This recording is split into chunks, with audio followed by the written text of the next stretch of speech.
এখন আমরা একটা জিনিস সবাই ছোটবেলা থেকেই পড়ে আসি, ভগ্নাংশ। তো এই ভগ্নাংশ নিয়ে আমাদের কিছু ভুল ধারণা আছে, সেগুলো আশা করি ক্লিয়ার হয়ে যাবে। আমরা বলি যে ভগ্নাংশ হচ্ছে 3 প্রকার। না, ভগ্নাংশ হচ্ছে 2 প্রকার।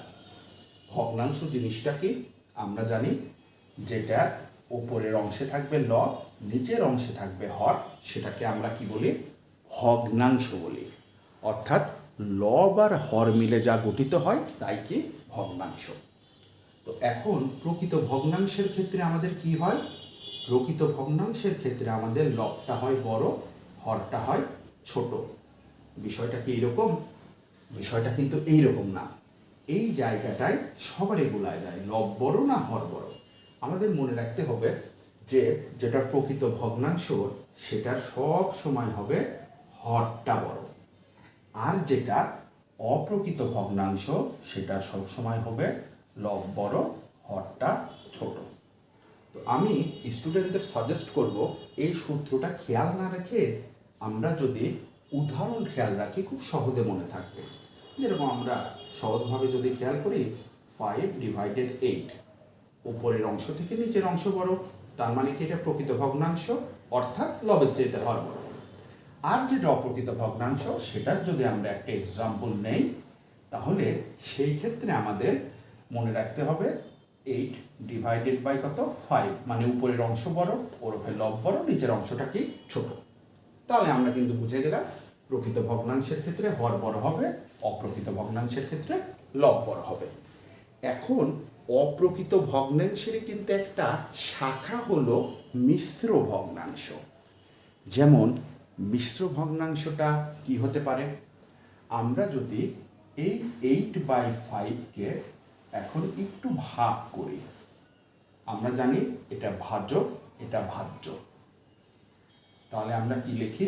5×5, 8 থেকে 5 বাদ দিলে হচ্ছে 3। তার মানে এইটুকু আমরা এইভাবে লিখতে পারি 1/3/5, অর্থাৎ ভাগফল তার সাথে ভগ্নাংশ হিসাবে কত? ভাগশেষ ডিভাইডেড বাই কত? ভাজক। তাহলে এটা কিন্তু আমাদের কি ভগ্নাংশ হয়ে গেল? মিশ্র। তো মিশ্র ভগ্নাংশটা আইসে কই থেকে? অপ্রকৃত থেকেই তো আইসে। সেই জন্য আমরা মনে রাখবো ভগ্নাংশ 2 প্রকার, প্রকৃত, অপ্রকৃত। এখন যেটা মূলত আলোচনার বিষয় সেটা হচ্ছে চলকের ক্ষেত্রে কেমন হবে। চলকের ক্ষেত্রে আমরা চলক বলতে আসলে কি বুঝি? চলক বলতে আমরা বুঝি এক্স, ওয়াই, জেড, যেগুলার মান আমাদের কি জানা নাই, সেগুলাকে আমরা বলি চলক। চলকের ক্ষেত্রেও কিন্তু প্রকৃততে সেম কাহিনী। সেটা হচ্ছে যদি আমাদের কোনো এক্সাম্পলে থাকে x/(x²+5), তাহলে এখানে এক্সের সূচক বা পাওয়ার কত? 1। আর হরের ক্ষেত্রে সূচক বা পাওয়ার কত? এক্সের 2। তার মানে লবের পাওয়ার থেকে হরের পাওয়ার বড়, সুতরাং এটা চলকের ক্ষেত্রে কি ভগ্নাংশ? প্রকৃত। আরেকটা যদি এক্সাম্পল আমরা দেই যে x-1, x-2, আর এখানে দেওয়া আছে ধরেন x³ + 7x।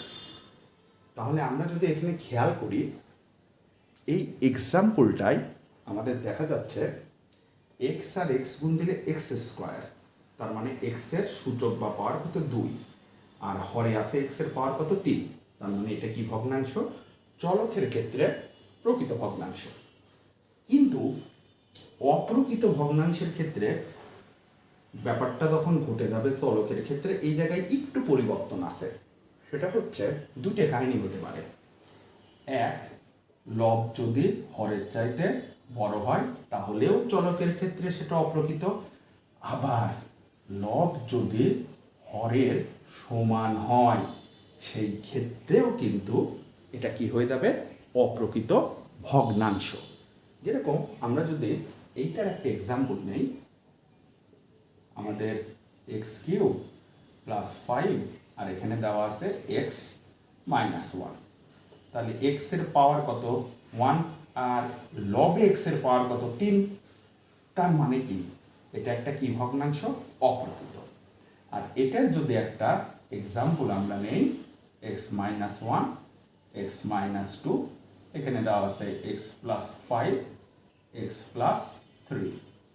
তাহলে এখানে যদি আমরা খেয়াল করি সেকেন্ড এক্সাম্পলটাই, যে এখানে লবের পাওয়ার কত, এক্স আর এক্স গুণ করলে এক্স স্কোয়ার ওরফে 2, আবার হরের পাওয়ার কত, এক্স আর এক্স গুণ করলে এক্স স্কোয়ার অর্থাৎ এর পাওয়ার 2।